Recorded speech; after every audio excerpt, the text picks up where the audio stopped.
রিজিকে যেটা আছে সেটা আপনি খাইবেন নি, একদিন না একদিন বা 2 দিন এদিক সেদিক বা 5 দিন এদিক সেদিক। আসসালামু আলাইকুম, সবাই কেমন আছেন? আলহামদুলিল্লাহ আমি আপনাকে মুনিয়াফা মোটামুটি ভালোই আছি। দেখেন আমি আফ্রিকার জঙ্গল কতগুলো নিয়ে আইছি গাছের গোড়াগড়ি, দেখতে একদম সেমই লাগে না বলেন? জলপাই মনে করছি এইবার হয়তো রিজিকে জলপাই নাই, এরকমই ভাবছিলাম। পরে বাহিরে গেছি, দেখি জলপাই মামা। কিছুদিন আগে জিজ্ঞাসা করলাম, বললো কি 60 টাকা, একদম 60 টাকা। বাসায় এসে খালাম্মারে কই, খালাম্মা এবার মনে আমরা জলপাইয়ের আচার আর খাইতে পারবো না। আমি প্রতি বছর একটু একটু বানাই, সব আচারই কম বেশি বানাই, মানে একবারে না হলেও 2-3 কেজি হইলেও বানাই, 5-6 কেজি দূরের কথা, 2-1 কেজি হইলেও বানাবো। যাক, সামনে পাইলাম ওই যে রিজিক, যেটা আপনি চাইবেন এটা আল্লাহ আপনারে 2 দিন 3 দিনে এদিক সেদিক হবে, কিন্তু ওইটা আপনার মনের আশা আল্লাহ পুরাবেই।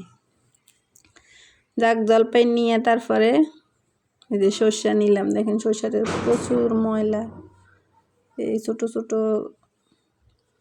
লাটি মাটি কি আবি যাবি এগুলা সুন্দর করে বাইসে ফেলাইতে হইবে, না হলে উল্টা পাল্টা থাকলে আপনার কাছে বালি বালি লাগবে।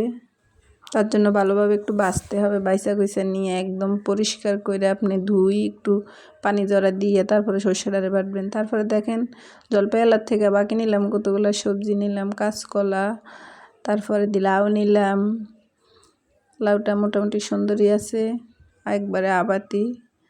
তারপরে একটা ফুলকপি নিলাম, এই যেগুলো এখন খাবো আর কি, একটা রাখছি খাওয়ার জন্য। গরম বাহিরে, সকালবেলা ঠান্ডা লাগে, পরে কিন্তু ঠিকই গরম লাগে। যাক, সবজি টবজিগুলো এই যে গুছাই গাছাই নিতে আসি। দেখেন বাহিরতে আসলে কত কাজ থাকে, একটু বাহিরে গেলে আসার পরে অনেক কাজ।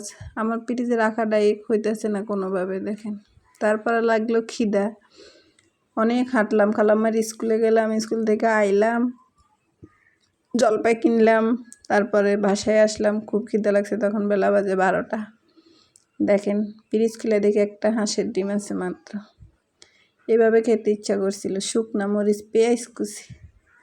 এভাবে কেউ খাইছেন কিনা জানি না, কিন্তু আমি প্রায় টাইমেই খাই, আমার কাছে অনেক ভালো লাগে খাইতে এভাবে। যদি আরও একটু ধনিয়া দিতেন তাহলে তার কোনো কথাই নাই।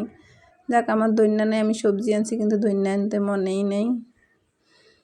তারপরে দেখেন এভাবে ভালোভাবে একটু মাখি একদম চটকাই নেবেন, মনে হয় কি পিঠা বানানোর মতো করে। পেঁয়াজ বেশি হয়ে গেছে তার জন্য হলে এরকম লাগতেছে, আর একটু কম দেওয়া ছিল পেঁয়াজটা, ডিমটাও ছোটো ছিল।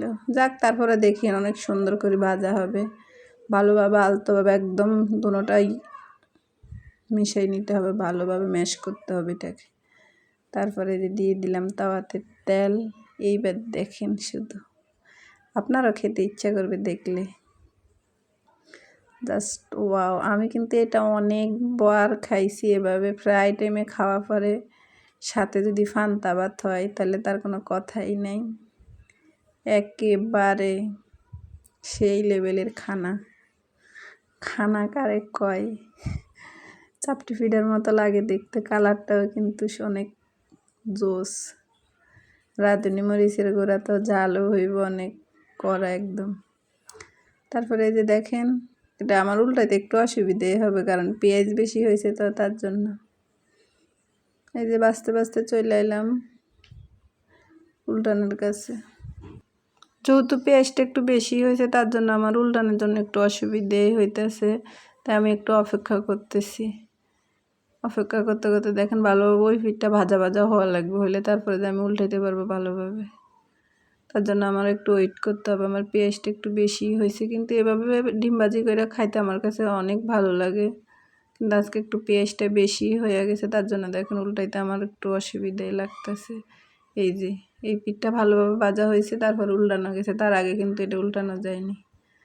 তো এই কেক এরকম করে কখনো খাইছেন কিনা জানাবেন। এই যে আমি ডিম ভাজি আর হলো বাসি তরকারি খাইতে বসে গেছি। তো এই সবাই ভালো থাকবেন, সুস্থ থাকবেন। আজকের মতো এখানে বিদায় নিলাম। আমার ভিডিওটা যে যেখান থেকে দেখছেন একটু সাপোর্ট করবেন, এটাই বলবো। অনেক নতুন ইউজার, আপনাদের সাথে কাজ করতে আসছি, এটাই। আল্লাহ হাফেজ।